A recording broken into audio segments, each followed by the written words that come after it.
Hi everyone and welcome to Book Booth. My name is Rachel and today I'm going to be doing my January wrap up. So all the books that I read in the month of January. So I got through 10 books in January, which is pretty nuts. One of them was a graphic novel, so one of them was quite short. But I have a lot of books to talk to you about here, so I want to try to be as quick and concise as possible because I feel like my wrap ups always end up being way too long, so I want to try to keep this short. I will refer to notes as well, and I will hold up my Kindle for you to show you some pictures of the covers because most of these I borrowed from the library or even books that I already got rid of because I didn't like them. Just to do something a little bit different today, normally I talk about the books in the order that I read them in the month, but this time I actually want to read them in the order of review. So I'm going to talk about my least liked book first and then work up to my favorite books of the month. That'll be something a little different and kind of fun. So let's go ahead and jump in. So this was actually the first book that I did read in January, and that is Tomb of Ancients by Madeleine Roux. This is the third book in the House of Fury series. If you've heard me talk about this series before, just really briefly, the first book, House of Fury, is about this girl in the 1800s, and she ends up moving into this big old manor and becomes a housemaid at this manor that is being used as basically a bed and breakfast. Later on in the story, she finds out, which is part of the description, so this isn't a spoiler, but she finds out that this manor is actually not being used for the way you think it is, that there's some nefarious reasons behind it. There's a lot of paranormal aspects, ghosts, things like that. I absolutely loved the first book. Then I went into the second book, and it was like it was a completely different series. It kind of went off in this weird mythology tangent, kind of like this gods and goddesses thing, which is not something I'm terribly interested in, and I don't really like that much. It didn't even feel like it was connected to the first book at all. It just felt so separate and weird, and I was really hoping the third one would get better and that would kind of veer back towards the feelings of the first book, but unfortunately, it did not. This third book ended up kind of staying within that mythology tangent and following kind of that storyline. It was really, really weird. I got to the point where I didn't really care for the characters that much. I didn't care what was happening to them. It wasn't good. I didn't like it, and I ended up giving it 2 stars. So it was kind of a bummer of a series. I do recommend the first book, and you honestly could read the first book and you probably would be fine not reading the other 2 and you'd feel satisfied. So I do recommend the first one. After that, let's talk about the next book that I read that I was kind of meh on, and that was Other Words for Smoke by Sarah Marie Griffin. First of all, this cover is really, really cool looking. It was one of the things that drew me in. It also had a really, really sort of vague description that made it sound really kind of spooky and creepy, and I was excited to read it and find out what was happening in it. I did actually end up buddy reading this with my friend Brittany as well, which was really fun. Unfortunately, though, this was the first book we buddy read together, and neither one of us really liked it that much. This book is extremely hard to describe, but the most basic way I can describe it is we're following this family of witches living in their house, battling it out with 2 demons who feed off specific human emotions. That's about all I can say about it. It sounds really weird, doesn't it? And it was so hard to follow. It was such a strange story. Some of it was told in second person. Sorry, I'm looking at my notes here. Sorry about the glare. It's one of the strangest books I've read, not in a good way. Most of the book felt very disjointed and lacked direction and plot. There was practically no plot in this story at all, which kind of drove me crazy. And usually that's fine if it's got good characters, but the characters were really strange as well, and I didn't care for. Some of it was written in second person, which was very strange. It felt like I stepped into someone's weird dream or drug trip. It was just a very strange book. No plot or direction. The characters were really just one-dimensional. I don't know. It just wasn't good. It was not a good story. I ended up giving it 2 stars. This is one I did actually own, and I've already gotten rid of it because I couldn't stand the book, and I was sad that I paid for it and I bought it. Thankfully not for full price, but still, it just wasn't a good book, and I just didn't really like it that much. After that, let's move into some books that I enjoyed just a little bit more. One of them is a prequel that I had wanted to read for the longest time. It's a prequel for one of my favorite books, which is Ogre Enchanted by Gail Carson Levine. So this one was Ogre Enchanted by Gail Carson Levine. This takes place in the same world as Ogre Enchanted, which is a Cinderella retelling. This one reminds me very much of a retelling of Shrek in a way. We are following this girl who is very, very interested in medicine. She loves healing people and taking care of people, and her best friend is this boy who she kind of sees as a brother, and he has loved her forever, and he really, really wants to marry her, and so he asks for her hand in marriage, even though they're both very young. Or like, I think she's 15 and he's 16 or something like that.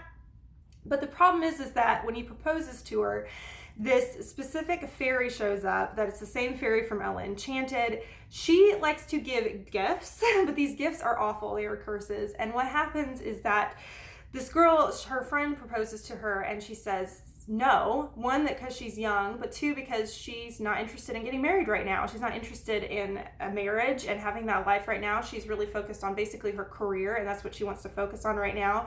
And this fairy is there when she says no, and she decides to teach this girl a lesson, and she turns her into a ogre until she is going to be trapped as an ogre. She's a certain amount of time until she's fully trapped as an ogre, but before that point, she has to find someone to propose to her and for her to say yes, and then she can be turned back into human. But I think she only has a month to do this.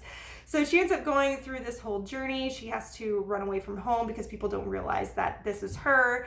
Part of the curse is she's not able to say who she really is. The boy that she's best friends with knows who she is. Her mom knows who she is, but she's not able to tell people what's happened to her.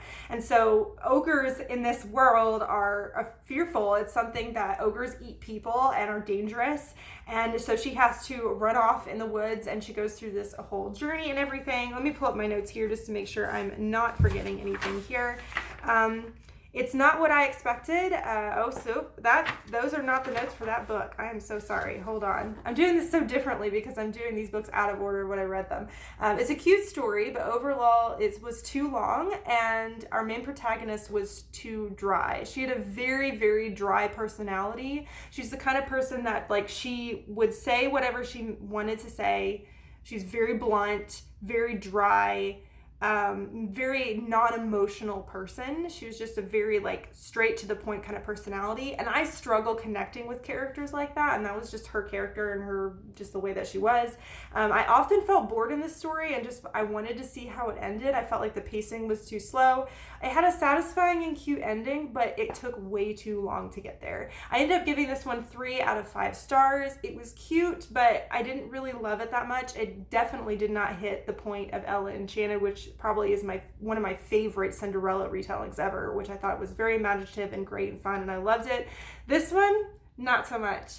If you really, really like Shrek and like that kind of vibe, you probably will really enjoy this. I do really love Shrek. I love that whole entire series of movies, but this just felt too slow, too dry for me, and I was a little bit disappointed with it, to be honest, but I did give it kind of middle of the road 3 stars, so it wasn't a complete tragedy. All right, after that, let's go ahead and talk about the graphic novel that I read. So this one, I've been wanting to read for a long time, and thankfully my library had it, and that is Snow Glass Apples by Neil Gaiman and Colleen Doran. This is a very brief kind of retelling of Snow White and the Evil Queen, but it's a retelling that's twisted in that the Evil Queen is not actually evil and Snow White is the one that is evil, but everybody perceives the Queen as evil when Snow White is actually evil. It definitely has vampiric type style to it in that Snow White is more of like a vampire type situation. And the reason that the Queen cuts out Snow White's heart is because she's hoping that will actually permanently kill Snow White, because Snow White's basically an evil vampire. I was not a huge fan of this one. I gave it 3 stars because, first of all, I did really love the art style. The art style is gorgeous. It has a very beautiful style. It's very quick storytelling. This book is very, very short, so it's a really, really quick read. It's a very dark retelling, but I will say it is extremely graphic. It is definitely an adult novel. This is not a YA. This is not a middle grade. This is definitely an adult graphic novel. There are a lot of sexual depictions in it. There's a lot of naked people. And it's also very bloody and very gory. So it's a very graphic novel. That's a weird thing to say. So I didn't really enjoy the fact that it was as graphic as it was, because I don't normally gravitate toward literature like that. But the art style was absolutely gorgeous. A lot of the art kind of reminded me of like a beautiful stained glass window. Everything was very intricate and gorgeous and rich colors. And so it's very well done art style wise. The story was compelling too. I just think like the adult content was something I particularly didn't enjoy as much. So I ended up giving it 3 out of 5. it was still good, but I didn't overly love it. So, all right, let's talk about the next one. Let's jump into some middle grade after talking about an adult graphic novel. Let's talk about The Riverman by Aaron Starmer. Let me get to my notes here so I'm ready to go. All right. So in this one, let's see if I can explain it. This one I feel like is hard to explain. So we have this little boy who is very kind and very trusting person. He's the kind of person like a lot of people trust to tell their secrets. He's kind of like a vault for people in a way. And he ends up becoming friends with this girl that's kind of an outcast in her school and in her community. She approaches him and tells him that she has gone to this magical world. She's returned from this magical world, and there's someone evil from that world that she went to that is trying to harm her, and she wants to tell her story so someone knows what happens to her if this person gets to her. Hopefully that's probably about as clear as mud. I'm sorry if that doesn't make any sense, but that's pretty much what the story is. Feels a very magical realism-ish, to be honest. It's not what I expected, and much darker content than I anticipated for this middle grade. Much of the content felt more YA with violence and honestly some sexual and drug themes as well, which is really surprising to me for a middle grade. That's not something that I usually see within a middle grade novel really ever. A lot of the story felt like magical realism, and often wondered if fantastical moments were actually real or not, or just someone just making something up. So there's a lot of question about whether or not the magical things that happened were actually real or not, which was an interesting thing. It was a very strange book, but I'm intrigued to read more. This is actually a trilogy, which I didn't know when I initially went into it.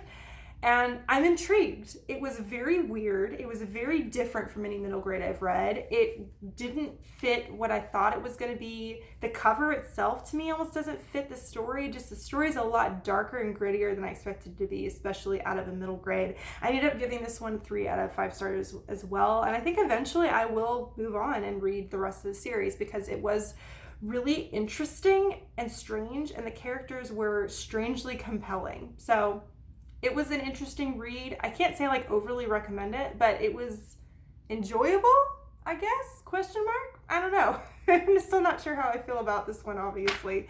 All right, let's go on to, I believe a book that is adult. I thought initially it was YA, but that is The 7.5 Deaths of Evelyn Hardcastle by Stuart Turton. This picture is very small. Let me zoom in a little bit. Okay, there you go. Beautiful cover.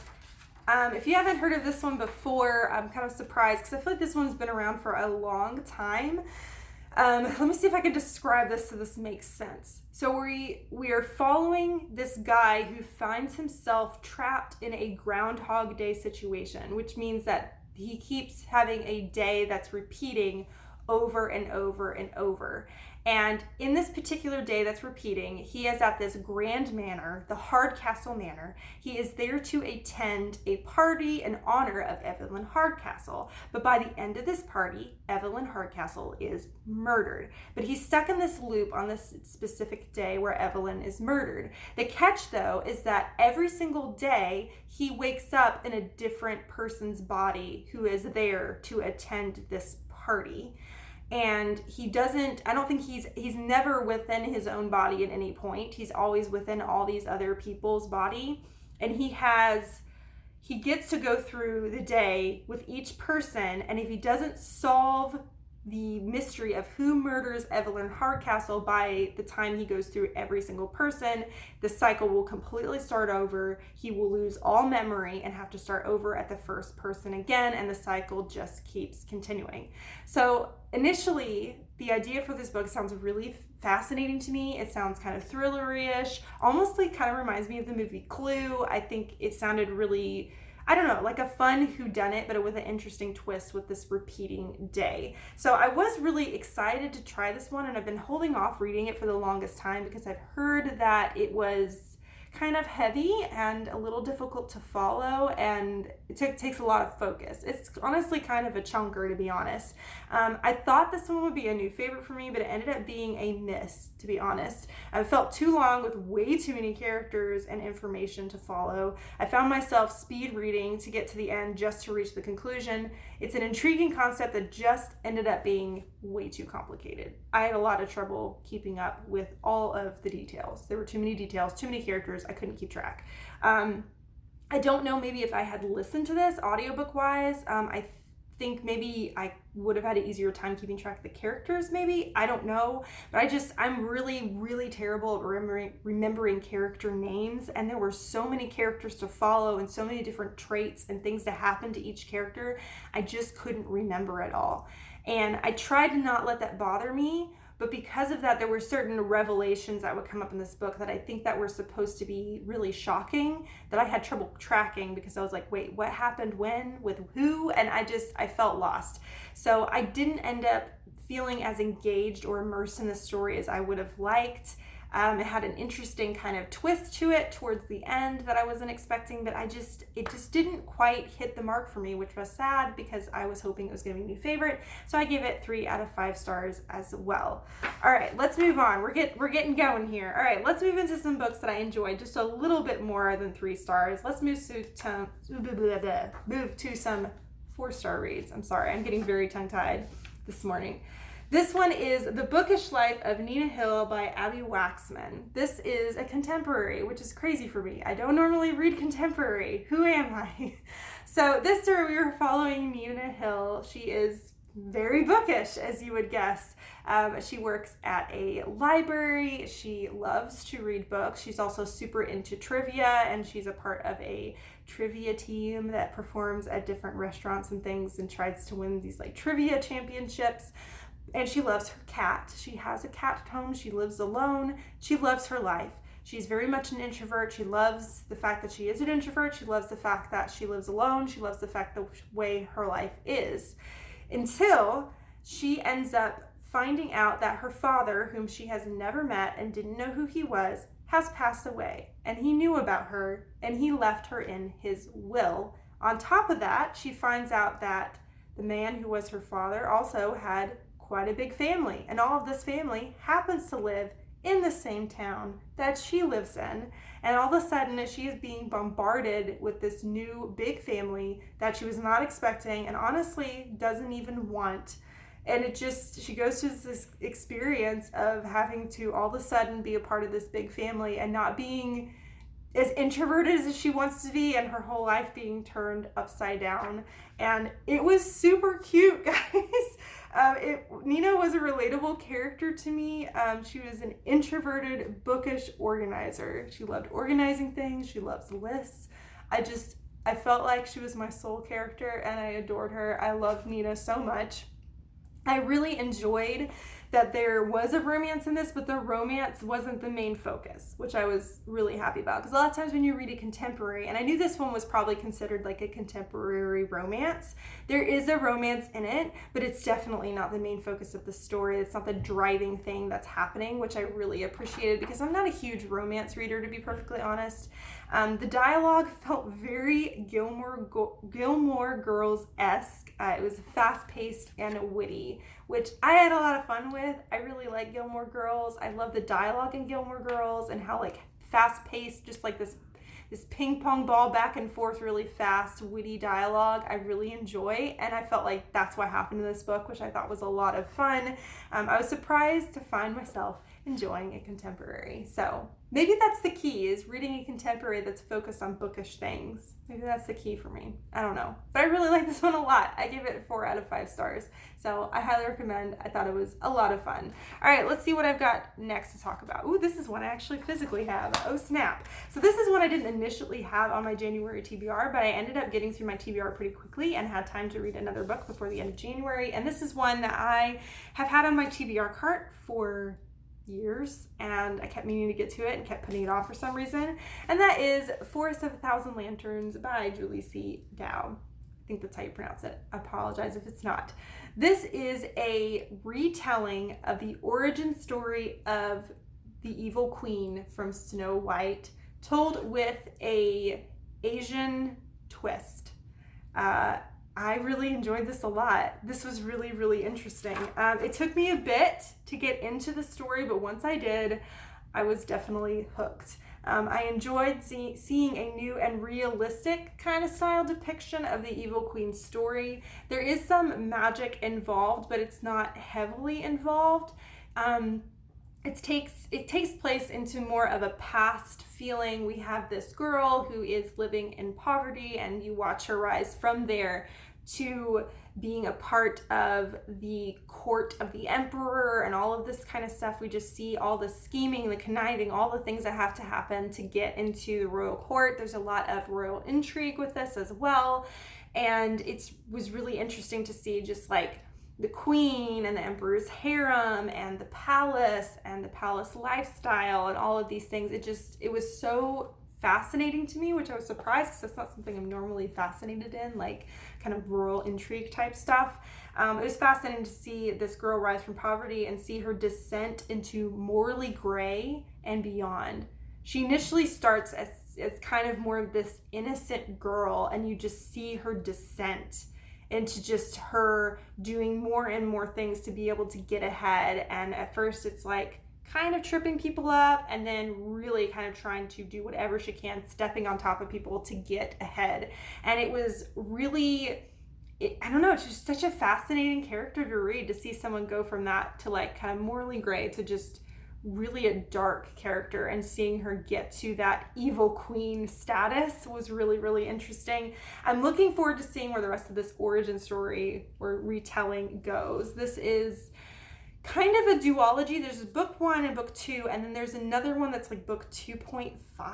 I'm not really sure what that one is about. I don't know if maybe that one's focused maybe more on the Snow White character. I'm not sure, but I'm interested definitely in reading the next books because this was really, really fascinating, and I hate that I waited so long to read it. I always do this to myself.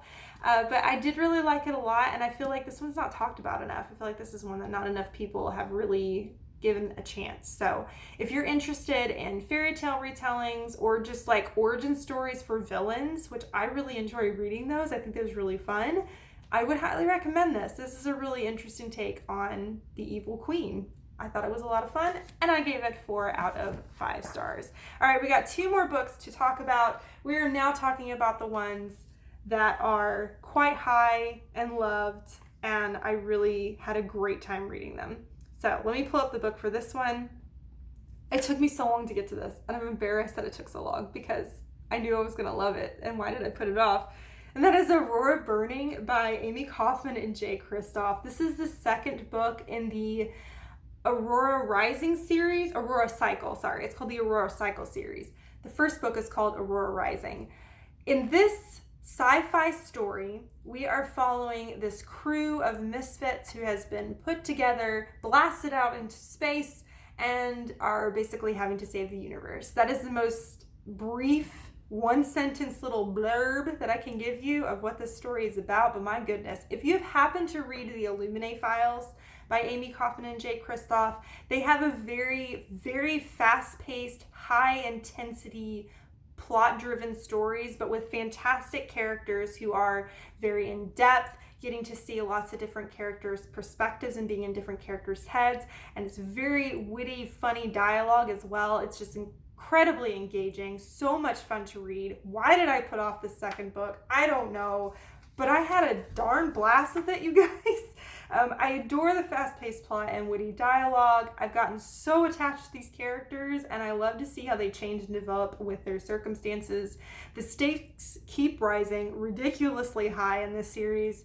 There's just, of course, they had to put a crazy cliffhanger at the end, and I need the next one now. The next one is not out yet. I think it's supposed to come out this year, but I'm not entirely sure. There's not a release date for it yet, and I need it now.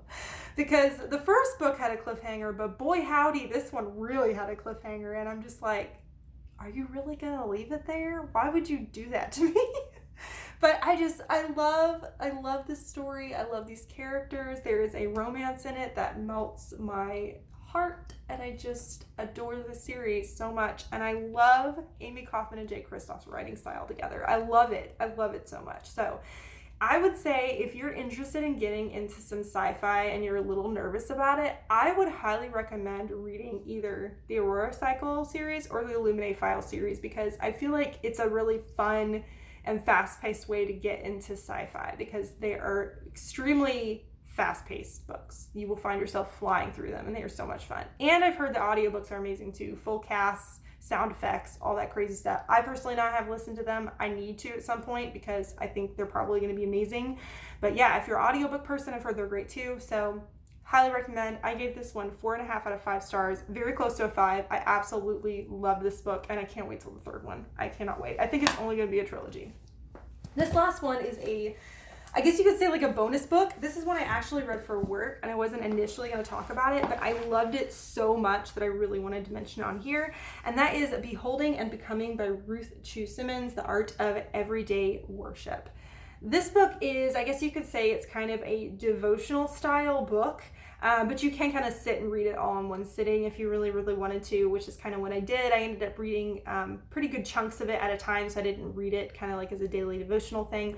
But it has, each kind of topic has a different section of beholding and becoming, and a lot of this focuses on how hard it can be with the idea of feeling like you can worship God and worship Jesus every single day in the normal everyday circumstances. It's easier when you're at church and you're listening to the pastor preach and you're singing the worship songs. It's like, okay, that's a worshipful moment, but how can I worship God while I am doing the dishes, or cleaning up stuff for my child, or working at a job maybe I don't enjoy, or something like that. Just kind of talking about that. And there were so many good, wonderful nuggets in this. I loved how much Ruth Chou Simmons really pulled from scripture. I always appreciate when I read books that are inspirational and books that kind of lift you up in your spiritual journey, that there's so much reference to scripture. I always appreciate that so much, because that's where everything should go back to when it comes to things like this.